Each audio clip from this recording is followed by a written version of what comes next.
I hope you enjoyed this inlay ring tutorial and that you're on your way to making your first ring, or maybe going on to a bracelet or necklace or earrings. The skills that are used to make the inlay ring can be applied to other kinds of projects too. So I hope you'll experiment and have some fun.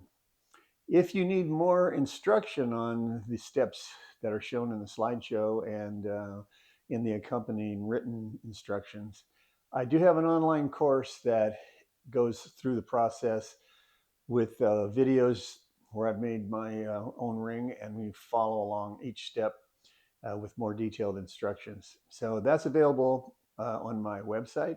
Just follow the link that says online classes and look for the Easy Inlay Ring class.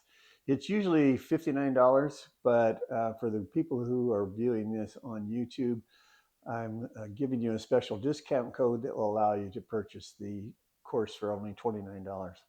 So that coupon code will be in the description below, along with a link to the website where the online class is located.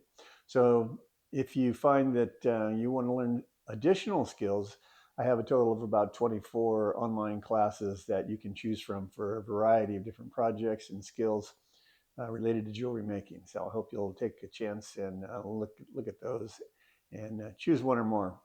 I hope to see you there, and thank you for watching.